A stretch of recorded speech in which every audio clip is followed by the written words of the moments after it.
你们到时候就往后退，好，没看懂的地方继续画错地方擦掉，多练几次。线稿这个部分一定要多练习。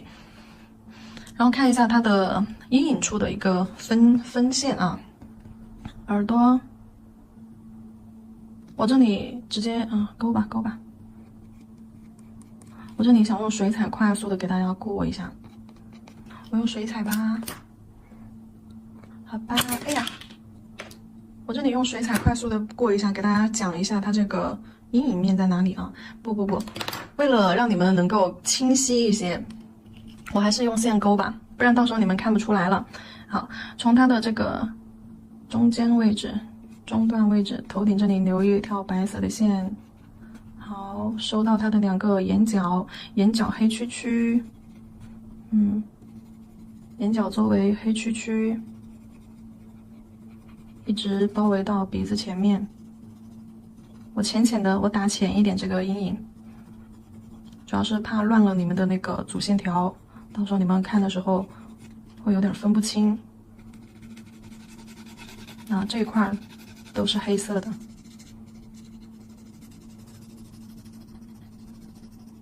一直到脖子下方，这块就他刚刚画的这几条线，脖子上的这个轮廓线，都是黑色的。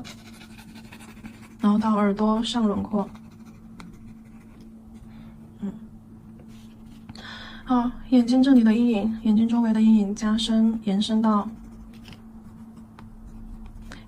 他的鼻子上，黑色到时候也是有深有浅啊，不是直接黑。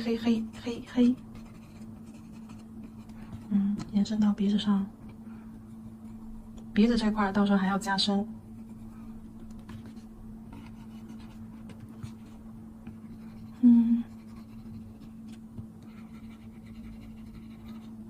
可以带点小泪沟没有泪沟，带点小阴影，往2边脸颊子去。这边是一样的分布。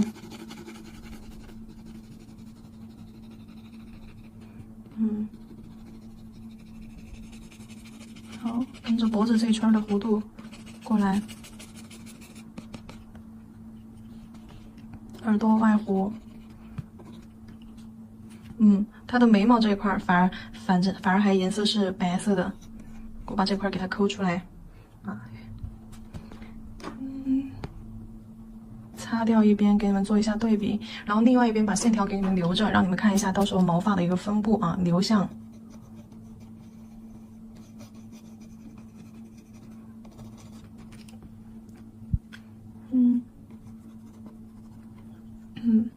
好，其他地方嘛，就都是阴影部分啦。到时候在甲面上肯定是画不了这么完整的身体的，所以说我们就只画到这一截。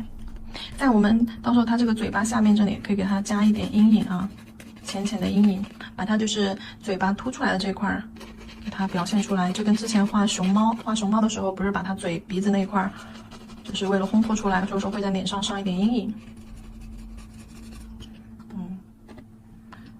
不要看这么丑的线稿，咱们看重点的地方。舌头也是从嘴巴出来这里，到时候会有一点阴影面，就是也是通过颜色的一个深浅对比来衬托出它的立体感、轮廓感。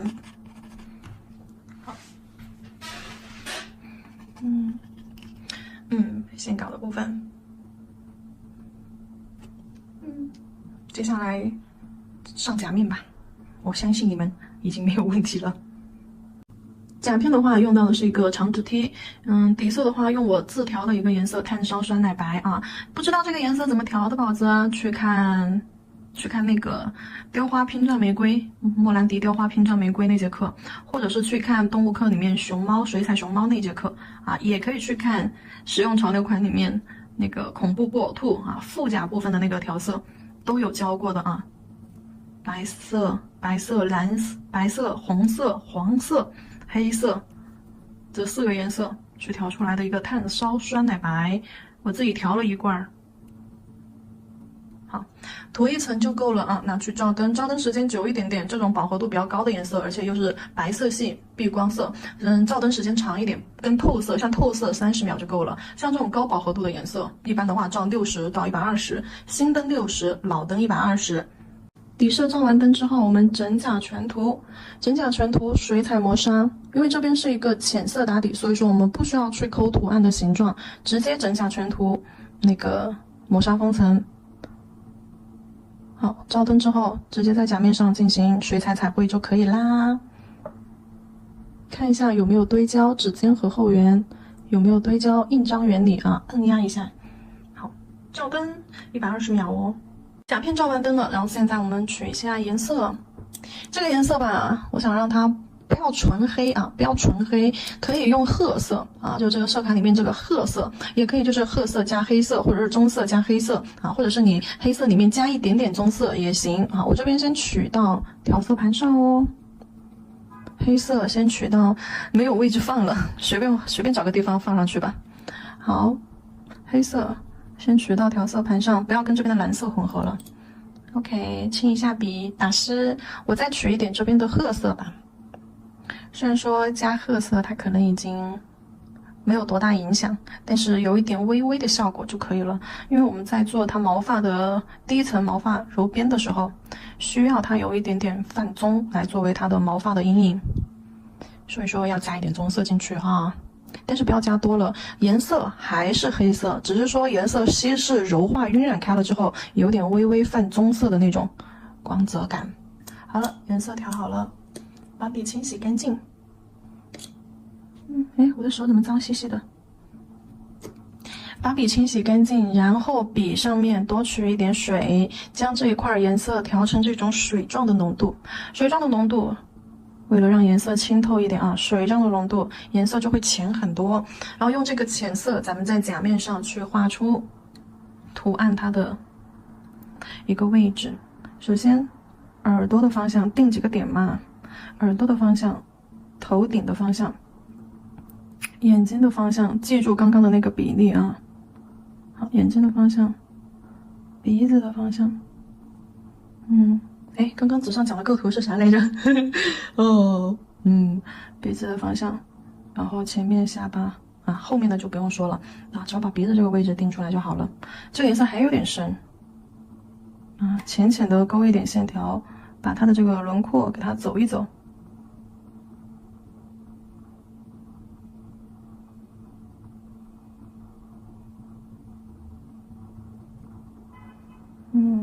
不要超出侧边线太多啊！等一下超出侧边线太多的话，看不到它整个图形啦。眼睛的位置定2个小圆点儿，哟，还挺萌，你别说。好，鼻子的位置定一个小块块。好，颜色往它的鼻子下方侧推啊，通过笔尖侧推，将水彩颜色往图案的下方去侧推。肯定没有办法一次性把它的形状轮廓都给它做出来，我们需要多次的去叠加颜色。这里的线条大家都能看到，我不是走的实线啊，我是走的虚线。笔尖轻轻的将线条断断续续的走上去。不错不错。中线，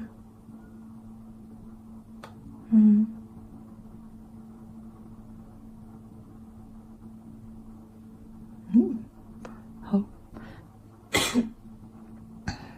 眼睛上方的那个，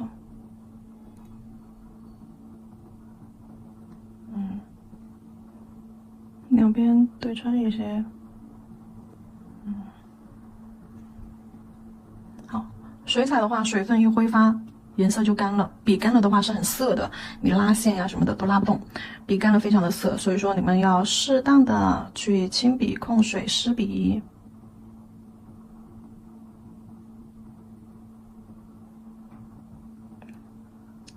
打舌头，舌头太大了。舌头太大了啊，要根据人家的脸蛋儿、脸盘子的大小来画舌头啊，舌头太大了，画错了的话，棉片加上酒精，棉片加酒精，轻轻擦掉就可以啦。好，酒精挥发的快，所以说甲面上很快就会继续恢复到干燥的这种状态，继续画就好了。好，这个大小吧，还可以。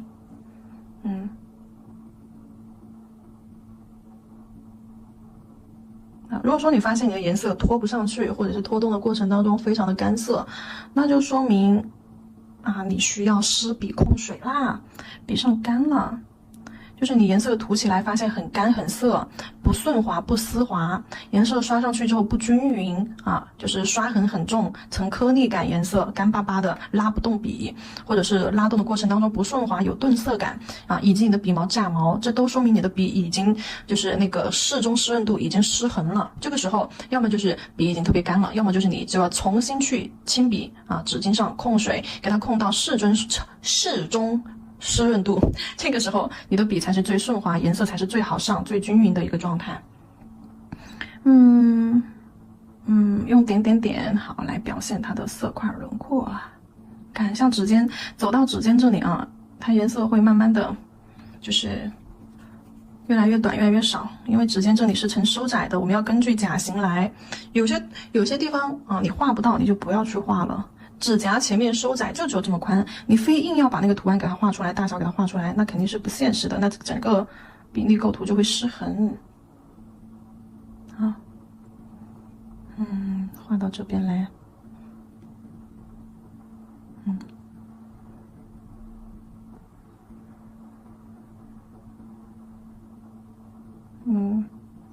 毛发。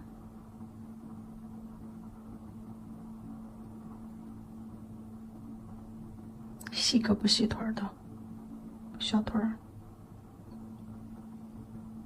好，五官长出来了，看一下会不会太大？不会，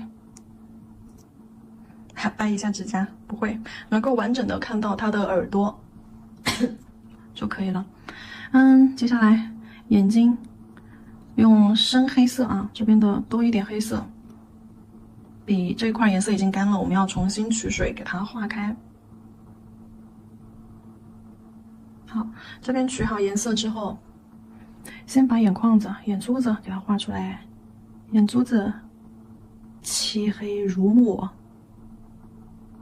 加深两个圆点儿给它加深，眼眶子给它画过来。先画眼珠子，后画眼眶子。这个就会更简单一些啦，圆圆的杏仁眼，就它已经圆到不像杏仁了。眼珠子挨上眼皮，但是不挨下眼皮让它看起来凶凶的。所以说你在画的时候，眼珠子完整的一个圆，但是会贴近它的一个上眼睑，但是下眼睑是留白的三面留白。好，然后现在去分配黑色黑色等一下我们要画的地方，现在就把颜色分配上去。刚刚在纸上做线稿部分的时候，已经给大家讲了哪些地方是我们黑色的分布你们可以再去看一下，要么就是把你们刚刚截屏的那个图往前去看一下，然后把这个小哈截个图或者是你们去把前面线稿部分，刚刚图案上线稿部分就是阴影的地方拿出来再看一遍。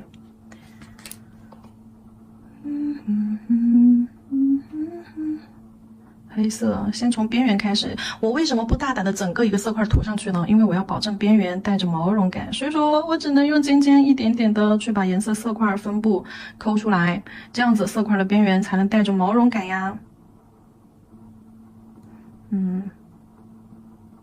好，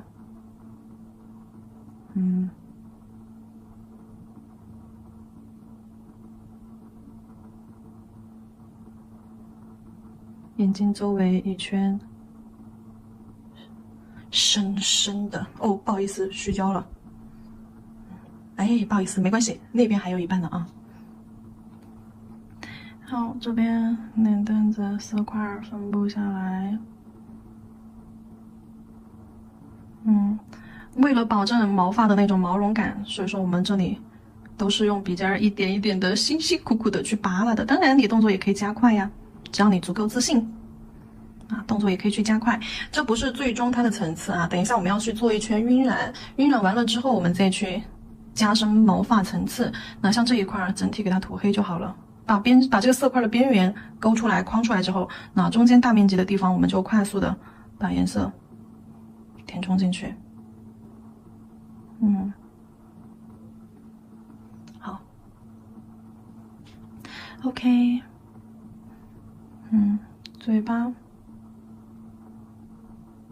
就是为了毛绒感加重的话，你们在画边缘轮廓线，就包括嘴角这种线条的时候，都不要走得太干净了，就不要一笔拉过，用笔尖带着线条，缓缓的走过去，就是有那种蓬松感、重叠感、蓬松感。就这个是什么意思呢？在纸上给你们示范一下。就是为了让毛发看起来更蓬松一些，我们在走线条的时候，比如说轮廓线、耳朵呀、嘴巴呀，对吧？我们在走的时候，不要直接去画一根实线，比如说嘴巴这个位置，就不要直接去画一根实线，就这样给它框完了，对吧？就这样就看起来边缘线太硬了。我们在走的时候，可以就是用笔尖慢慢的去拖拽这根线条，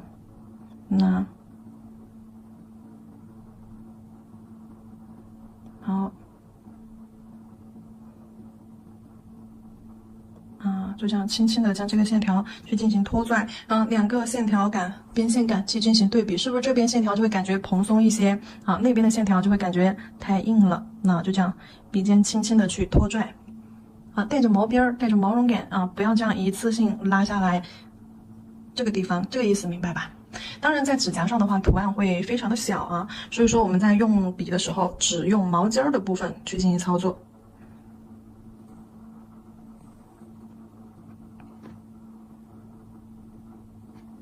下嘴唇、嘴巴这里，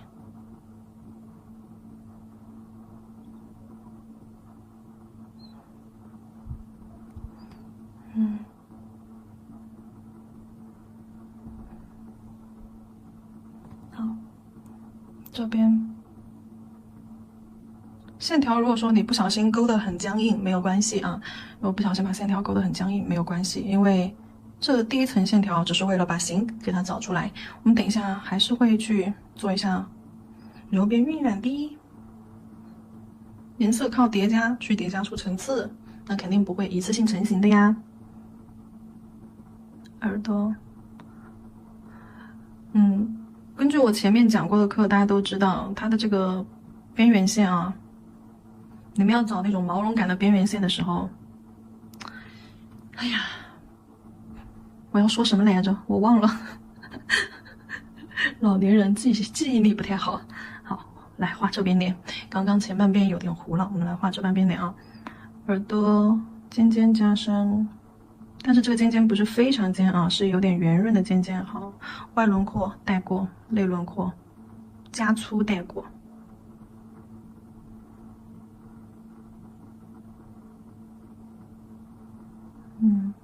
嘟嘟嘟。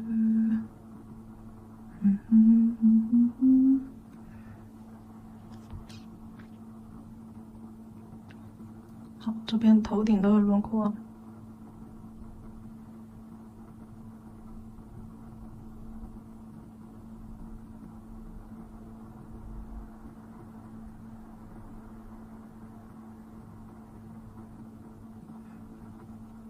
眼角这个位置加深。眼周的位置加深，记住它的眉毛部分眉毛部分是白的，所以说你要留一块空地出来，像个小六。你如果说不小心没留出来也没有关系，反正后面白色还可以去叠加。